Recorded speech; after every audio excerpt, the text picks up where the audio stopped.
Vamos a escuchar ahora a Mariela Cantó.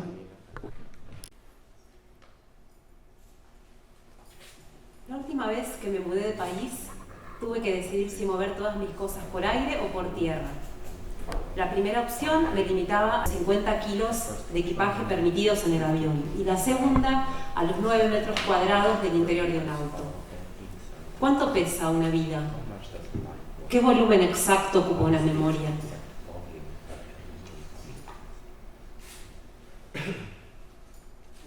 Cada vez que me siento delante de una cinta de video pienso en algo parecido. Hay cassettes que contienen entre 200 y 300 metros de cinta, lo que equivale a la medida de 3 cuadras en una ciudad, a la altura de la Torre Eiffel o al diámetro del asteroide troyano que acompaña a la Tierra en su permanente viaje alrededor del Sol. ¿Cuánto tiempo deberíamos caminar para reconstruir nuestras imágenes?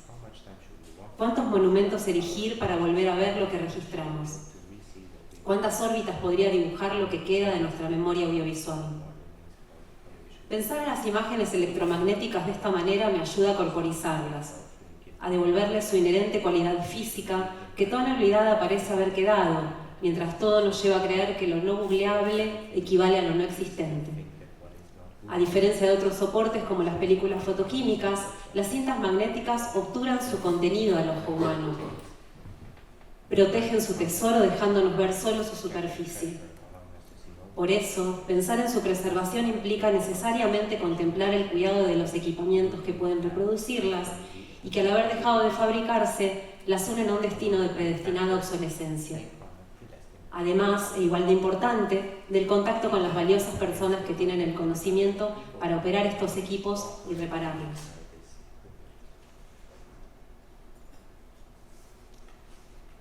Me gusta pensar que en la opacidad de las cintas radica algo de su fascinación, o a riesgo de empezar a sonar reiterativa, algo de su magnetismo. Desde este lugar, podemos tal vez reconocer algo de las reapropiaciones contemporáneas, que de las formas más insólitas devuelven cintas y cassettes a espacios de los que alguna vez fueron exiliados. Pero como si estuviéramos frente a un oráculo, se trata siempre de hacer la pregunta correcta, de transformar un tanteo a ciegas en un sendero posible. Tal es la tarea que emprendió, por ejemplo, Michael Rantz en su fascinante trabajo VHS Talks in Their Dotage, An Investigation of Aging Cassettes Through Their External Characteristics, que mediante un minucioso análisis consigue reconstruir las pistas ocultas debajo de las apariencias. Pasando por la inspección física, la investigación de registros de marca y el relevamiento de publicidades de distintas épocas, Michael consigue historizar las transformaciones de varias cintas VHS a lo largo del tiempo, organizando informaciones que contribuyen a la datación y la descripción de este formato, tales como detalles de diseño de los cassettes o la identificación de los números de lote.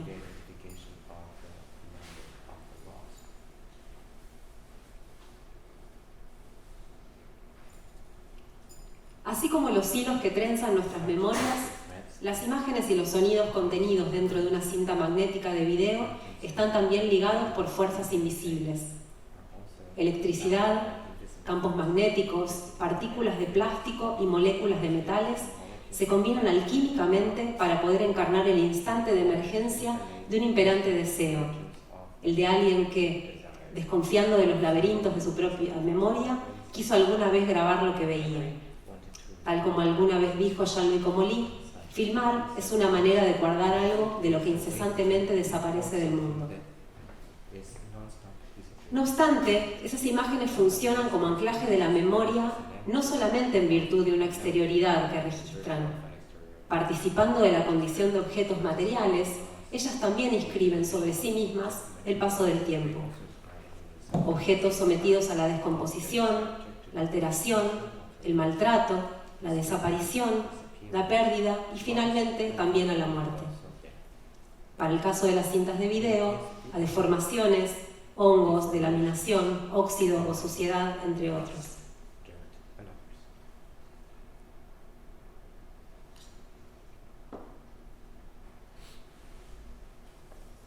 El video experimental argentino, mi objeto de estudio, / práctica artística, / obsesión sostenida, Comparte con todos los objetos del mundo el camino hacia su propia desaparición, parafraseando un poco la idea de Paolo Kerkiusay de que la historia del cine solo puede ser concebida como la historia de su progresiva destrucción, pues la película se deteriora un poco más cada vez que es exhibida.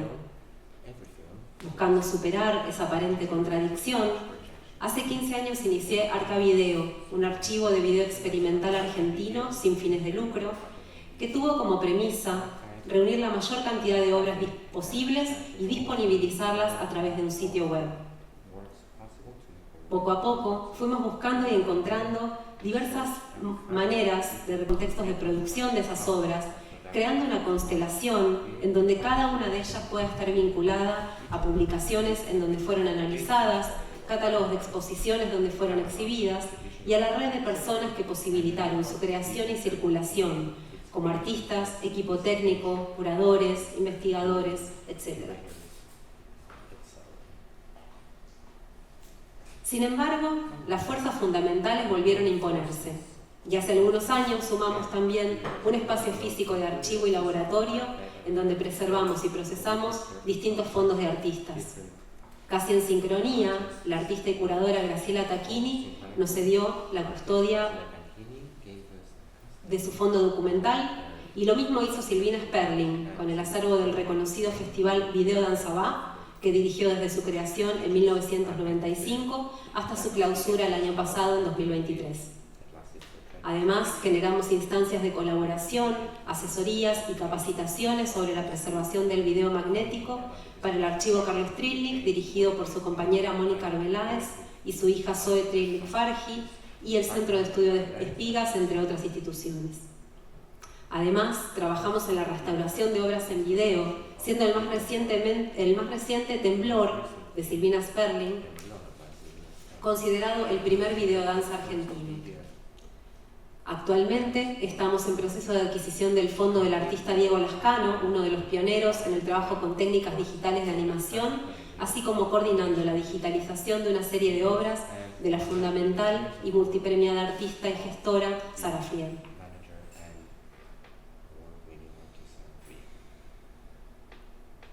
No existe imagen que no sea a su vez un objeto, que no participe de todas las fuerzas fundamentales de nuestro planeta, y tal vez por eso me cuesta tanto separarlas de la idea de que tienen un, entre comillas, soporte. En el caso del video experimental argentino, la diversidad de formatos analógicos y digitales que ha sido producido, Umatic, Betacam, VHS, MiniDB, DBCam, entre muchos otros, nos permite reconstruir una historia que no separa imagen de contenido, sino que en los fascinantes avatares de una arqueología de los medios en el país puede desplegar los imaginarios tecnológicos y los modos específicos en que, tal como dice Willem Flusser, cada artista experimental contribuye a la libertad humana, al crear información imprevisible, independizándose de la cámara al incorporar en la imagen a lo que no estaba en su programa. Tal podría ser el caso de la obra Viajando por América, de Carlos Trillik. Durante los años 80, al regresar del exilio que la dictadura de nuestro país le impuso, este notable artista argentino intensificó un interés por América Latina que persistiría en su trabajo artístico, sus proyectos curatoriales, su práctica docente y sus actividades de investigación hasta el final de su vida.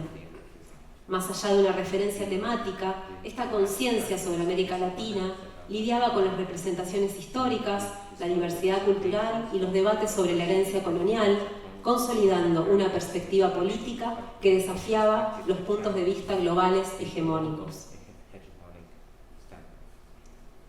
Viajando por América consiste en un video monocanal producido en 1989 y una videoinstalación producida en 1990. Al referirse a la génesis de esta pieza, el artista recordaba haber seleccionado una serie de símbolos precolombinos circulares que encontró en un libro y combinarlos con la imagen de un viaje a Rosario, su ciudad natal en Argentina.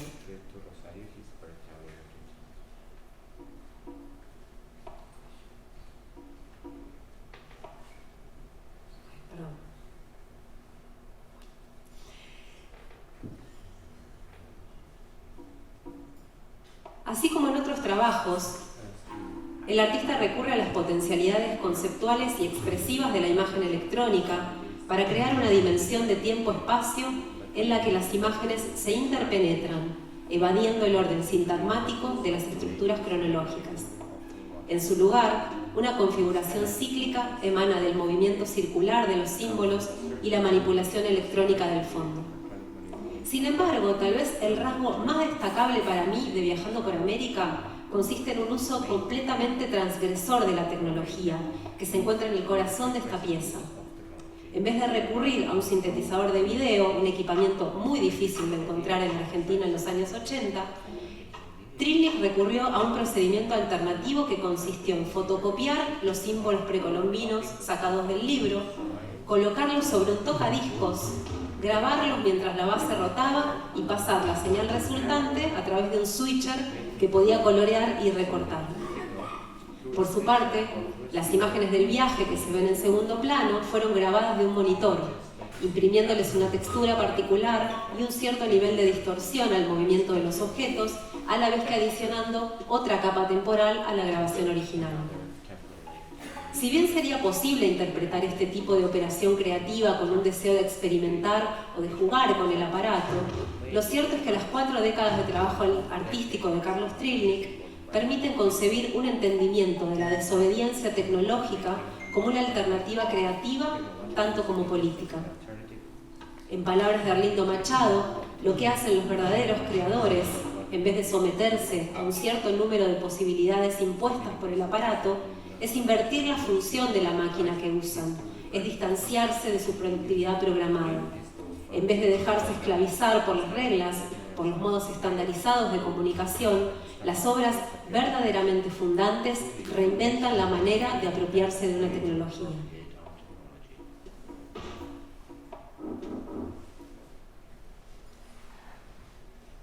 En este punto, pensar al video experimental argentino, sus archivos y su investigación nos presenta con un desafío crucial.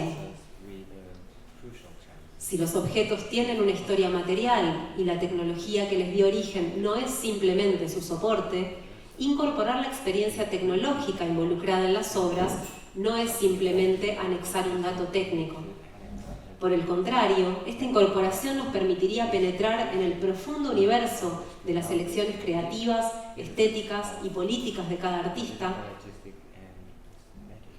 a partir de usos tecnológicos alternativos o divergentes y que en muchas ocasiones incluyen la mixtura de diversas técnicas y tecnologías, migraciones, reusos y activaciones en las diversas etapas de producción, tanto como en sucesivas versiones de una obra. Como parte de nuestra labor en Arca Video, esta idea es una de las líneas de investigación que estamos siguiendo junto con Ana Raviña y que procura contribuir a la expansión de los instrumentos de documentación y catalogación, así como la investigación y la historiografía sobre el video experimental argentino. Quiero por último pensar en la materialidad del video experimental cuando éste ya ha abandonado su lugar de residencia. Por un lado, en el inevitable tránsito que lo despoja de su ropaje electromagnético para vestirlo de ceros y unos, tema sobre el que profundizará Tom Colley en su presentación, y en ese movimiento compartir algunos ejercicios de imaginación curatorial que, a contrapelo del impulso de actualidad que inundan la inmensa mayoría de las muestras y festivales de video, hacen retornar al espacio expositivo, exhibiciones y obras producidas varias décadas atrás.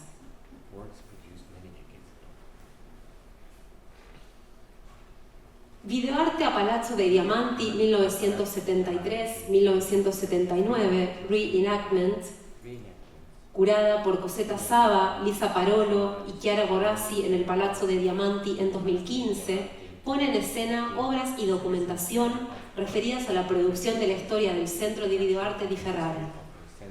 No obstante, uno de los rasgos que encuentro más destacables de esta muestra radica precisamente en la incorporación de piezas de tecnología usadas en la época, como, entre otros elementos, cámaras, reproductores, cintas, incluso manuales de usuario de los aparatos, devolviendo algo de esa dimensión material y objetual de toda esa destacada producción de video.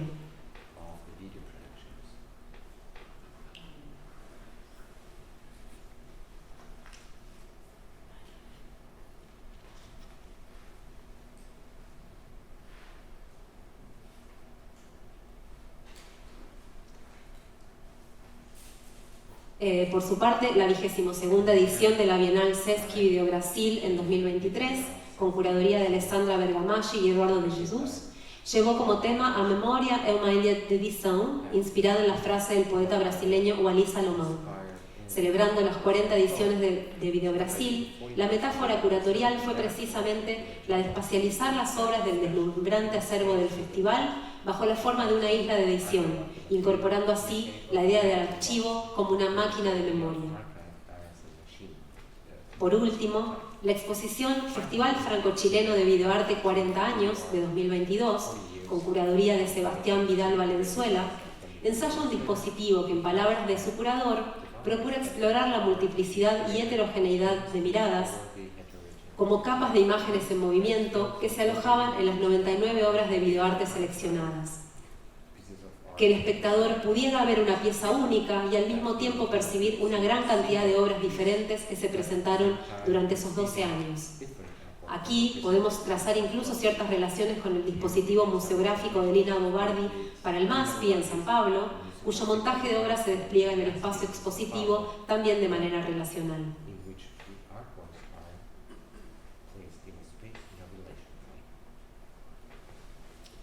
Para concluir, quiero proponer que, al igual que en las obras y sus sucesivas exhibiciones, los archivos de video también participan de una historia material. Al reactualizar tecnológicamente una obra, ya sea mediante la digitalización, la migración o la emulación, las plataformas y dispositivos archivísticos encierran también una reflexión sobre el paso del tiempo y una propuesta de cómo comprenderlo. Lo electrónico y lo digital interpretan el pasado, pero también le imponen una carga tecnológica y por ende social, ideológica y subjetiva en su relato sobre el paso del tiempo. Ninguna imagen y ningún archivo pueden vivir para siempre, menos aún en el soporte en el que fueron originados. Podemos pensar en esa materialidad perdida como quien únicamente puede concebir la predestinación, o contemplar cada nuevo soporte y cada operación de archivo como una marca del momento en que existe el deseo de conservar una imagen. En el caso de Arcavideo, el proceso de digitalización que podría anular la identidad analógica de los materiales puede pensarse también como una instancia de mediación entre la obra como tal y la obra como parte de un archivo. Despegadas de su contexto original, en un movimiento parecido al que Henri Malraux ensayó en su Museo Imaginario, pensamos una respuesta visual a la necesidad de poner en relación las obras y sus documentos concebidos para otra situación de visionado y para otro tipo de contacto con el espectador. Si las imágenes tienen una historia, un archivo no puede pensarse como un lugar atemporal. El continente, los soportes empleados, las formas materiales en que las imágenes fueron producidas y mediante las cuales se accede hoy a ellas, forman parte de su historia. Una historia que ni siquiera el pasado, y menos aún el futuro, consigue agotar.